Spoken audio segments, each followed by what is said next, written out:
Hello guys, in this video I'll be talking about the lag compensator. I had a lot of requests coming in that please do a video on the lag compensator. So it took a lot of time. Sorry for taking such a long time because designing this was a bit difficult. Coming up with the logic was even much more tedious. So without further ado, let's begin. The prerequisites before we start this video, there are some prerequisites that we need to know before we start this. Is that first of all, the transfer function. I discussed this earlier in the earlier video also. I'll discuss it again. The transfer function for the lag compensator is z minus beta 1 upon z minus beta 2. Make sure that there is no k in this. There is only z minus beta 1 upon z minus beta 2. We also need to know the formulas of Kp, Kv and Ka, because in the lag compensator they will give you one of these three terms. The question will be such that we have to meet the certain specifications such that the Kp of the system or the Kv of the system or the Ka of the system should be of certain values. Okay, so according to that they will give you these values, so we need to know the formulas for these as well. The formula for Kp is nothing but limit z tends to 1 into g of z. Kv is equal to 1 upon t, limit z tends to 1, z minus 1 into g of z, and K is nothing but equal to 1 upon t square, limit z tends to 1, z minus 1 square into g of z. Okay, so let us start with the sum. They have given us the GP of S. The plant equation is K upon S into bracket S plus 2.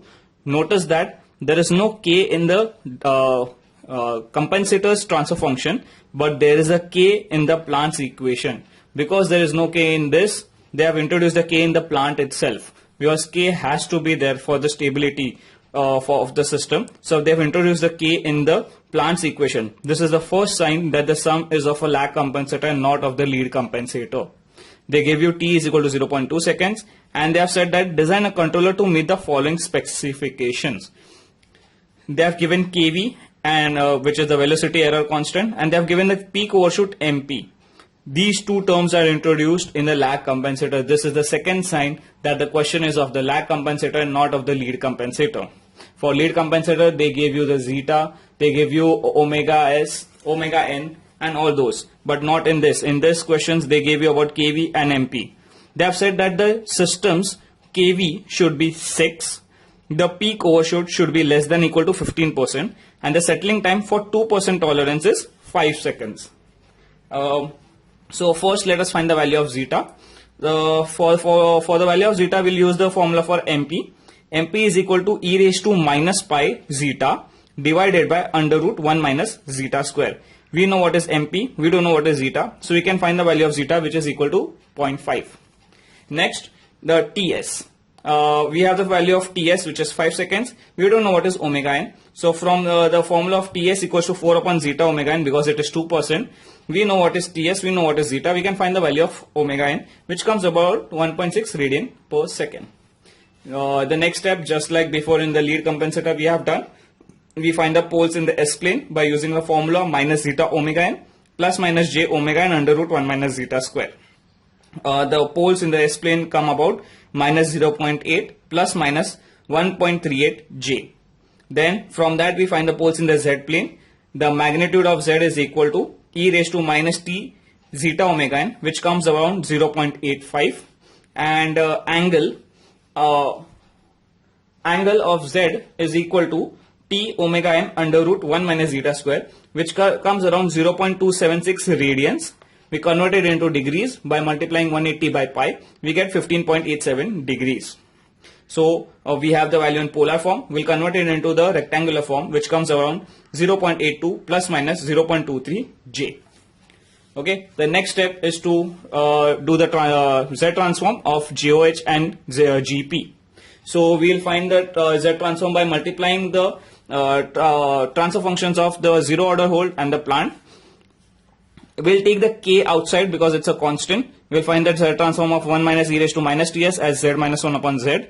And inside the terms remain is 1 upon S square into S plus 2.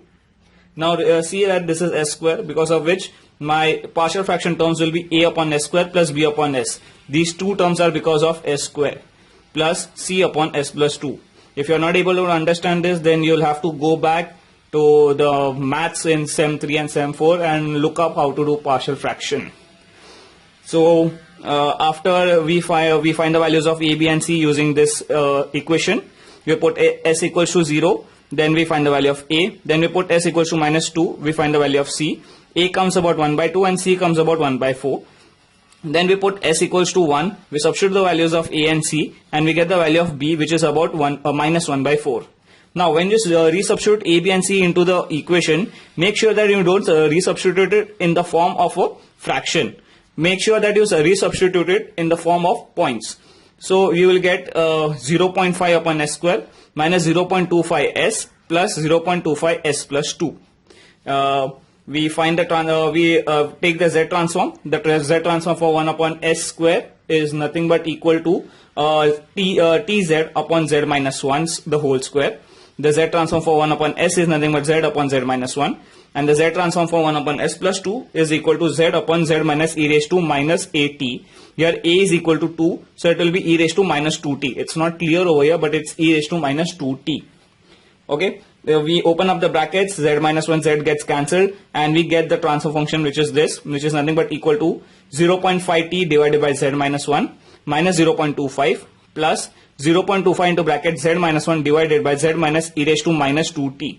We substitute the value of t equals to 0.2 seconds, and we get k into bracket 0.1 upon z minus 1 minus 0.25 plus 0.25 into bracket z minus 1 upon z minus 0.67.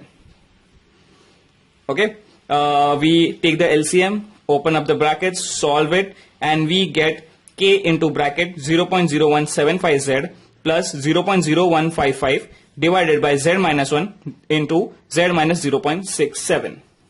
Okay, remember that the coefficient of z should always be 1. It shouldn't be nothing else. So because of that, we take out the common of 0.0175, because of which our numerator becomes z plus 0.88, and outside bracket we have 0.0175k. As you had seen in lead compensators also, we have only k outside as common with no other coefficients. So what we do is we let 0.0175k is equal to k dash. Okay. Now our transfer functions becomes k dash into bracket z plus 0.88 divided by z minus 1 into z minus 0.67. Now we need to find the value of k dash, not k but k dash, because we need to find the value of kV which this system is going to provide, and for that we need the absolute value.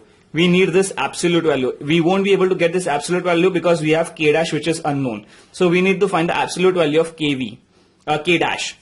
Okay, so we get that value from our root locus. So what we are going to do is we are going to plot the poles and zeros. We know that our pole is z equals to 1 and z equals to 0.67, and our zero is at minus 0.88. So I have plotted my poles and zeros. My 0 is at 0.88, my pole is at 0.67 and 1. Okay, then I am going to plot my Z12, which is 0.82 plus 0.23, 0.82 and 0.23. I have plotted at this point and I join all the 3 points. Now I don't find the angle. In lead compensator we did this to find the value of theta 1, theta 2 and theta 3, but we won't be finding the angle in this sum. What we are going to do is we are going to join all these 3 and find the length. Okay, your length will come in around centimeters because of our regular scale, but this is a unit circle. This circle should be of about 1 centimeter. It should be about 1 centimeter, but we have magnified it, because of which your this graph will be about much bigger. So that you can magnify and draw the sum. So what you are going to do is we are going to take the actual length and then scale it down. The scaling factor will depend on you. So what we are going to do is we are going to take the minimum value. Minimum value over here will be nothing but 0.1. So what I am going to do is, we know that as per my graph, it is from 0 to 1 centimeter is equal to 8.8 centimeter on my scale. On my scale, 0 to 1, that is 1 centimeter of this graph is equal to 8.8 centimeter of our scale. So I know that 8.8 centimeter is equal to 1 centimeter. So what is 0.1 centimeter? So I'm going to divide it. 8.8 upon 0.1 is equal to 1 upon x, and I get x equals to 0.011. Okay, so what I'm going to do is I'm going to use this value. Whatever centimeters I get on my scale, I'll multiply it by a factor of 0.11, and I get the actual length of this as per the unit circle. Okay, so I get this as 15.2 centimeter. When I scale it down, I get 0.1672 centimeter. I get this as 2 centimeter. So when I scale it down, I get 0.022. When I take this, it is around 1.9 centimeter. When I scale it down, I get 0.0209. So I have written these values over here. The distance of my pole, the distance of my 0 to the point is 0.1672. P1 0.022 and P2 is 0.0209. Now, for graphical values of we find the value of K as equal to P1 into P2 upon Z1. That is length of P2 into length of P1 upon length of Z1. We multiply all those values and we get K dash, which is around 0.00275. Okay, we resubstitute this value in the this equation, and we get a transfer function at 0.0275 into z plus 0.88 divided by z minus 1 into z plus 0.67. Okay. Now let us find the error constant, that is velocity error constant kV for this system. Let us see how much this system gives, so that we come to know that how much more my controller should give so that I reach the value of 6. So I find the value of kV. I put the formula 1 upon t, limit z tends to 1, z minus 1 into gz. I resubstitute those values, put z equals to 1, and I get kV is equal to 0.0783. Now required kV is 6. Required kV is 6, but my system is giving 0.0783. So I need to know by how much more factor does my controller give so that I reach the value of 6. So what I do is I divide 6 by 0.0783 and I get the factor of 76.6. So my controller should give a gain of around 76.6 so that I reach the value of kV equals to 6. Now I know that the for the lag compensator, my transfer function is nothing but z minus beta 1 upon z minus beta 2. So let's find the value of beta 1 and beta 2. The DC gain of the transfer function is nothing but limit z tends to 1, z minus beta 1 upon z minus beta 2. This is already given. You can look up online and you can find this. The DC gain for the lag compensator is limit z tends to 1, z minus beta 1 upon z minus beta 2. I substitute the values of z equals to 1 and I get 1 minus beta 1 upon 1 minus beta 2. This transfer function will be equal to 76.6 because this is the DC gain and this is the gain required the controller should give. So this is equal to 76.6. So I equate these two and I form an equation. The equation will be minus beta 1 plus 76.6 beta 2 is equal to 75.6.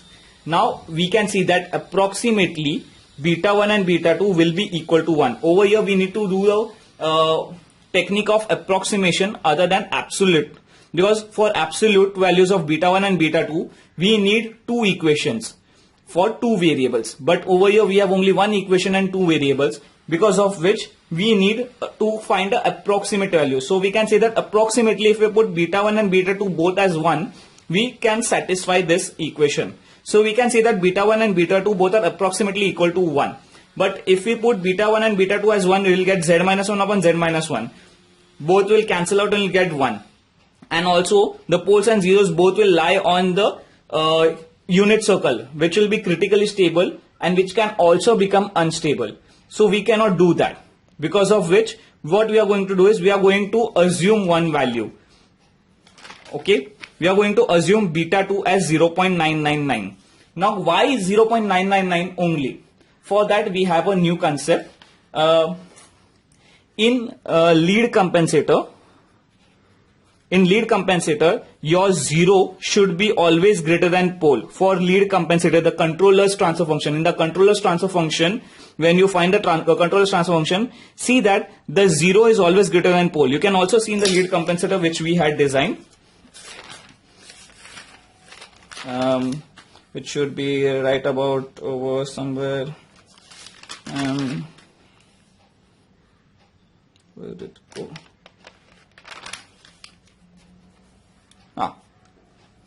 I guess this is it. So as you can see, the 0 is greater than the pole. 0.8 is greater than 0.14. As you can see over here, the 0 is greater than the pole, which is nothing but the actual condition in the lead compensator. The 0 should be greater than the pole. In lag compensator, the pole should be greater than 0, and also both of them should be really close to each other. In lead compensator, if they are far away, it doesn't matter. But in lag compensator, they should be really close to each other, and pole should be greater than 0. So if we assume the value of pole, it should be such a value that if we substitute that value in this equation, your beta 1 shouldn't be greater than beta 2. So we assume the maximum possible value which we can give to beta 2, which is 0.999. You can say that why didn't we give 0.99 also? If we give 0.99, then beta 1 will be around 0.23. Then if we assume beta 2 is equal to 0.99, then beta 1 will be around 0.23. If we assume beta 2 is equal to 0.9, then you get beta 1 is equal to around 0.12 or something like that. So as you can see, if we assume this value, then the beta 1 is really far away.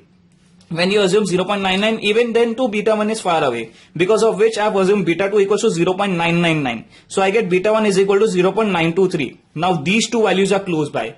Always make sure that beta 1 and beta 2 are both in the range of 0.9. So over here they are in the range of 0.9. So I have assumed these two values. And I have also satisfied that beta 2 is greater than beta 1. So my new transfer function for the controller is z minus 0.923 divided by z minus 0.999. I multiply this value with my transfer function which I have arrived over here.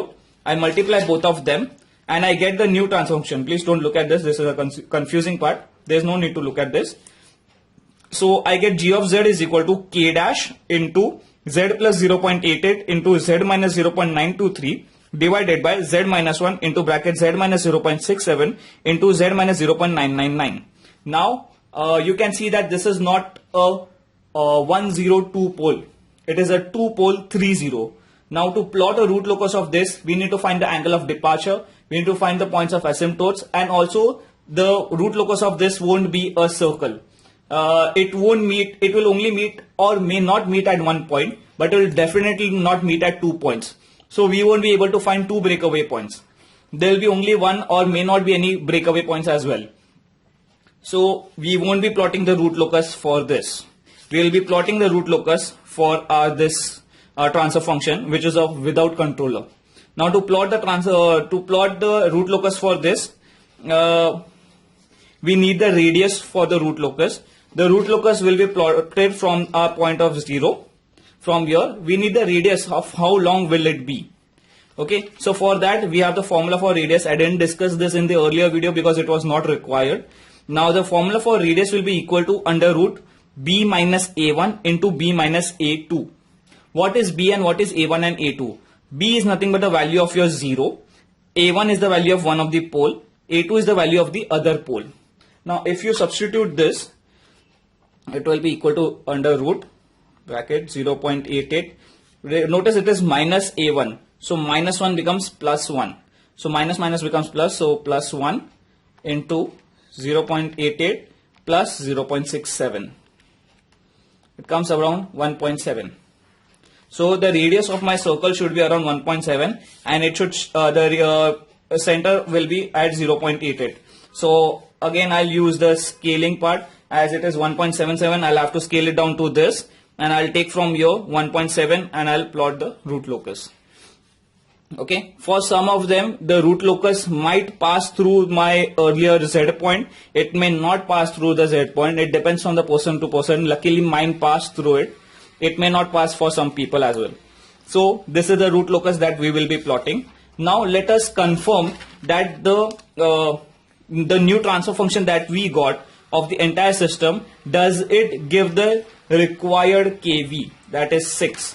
So what I've done, I've rewritten this formula for kV, that is equal to 1 upon T, limit z tends to 1, z minus 1 into gz. Over here I'll substitute this transfer function. I'll put z equals to 1 and I get kV equals to 6.03, which is around 6, so it does satisfy. That's all you need to do in the lag compensator. If you have any doubts, you can comment in the comment section and I'll reply to you as soon as possible. Thank you very much.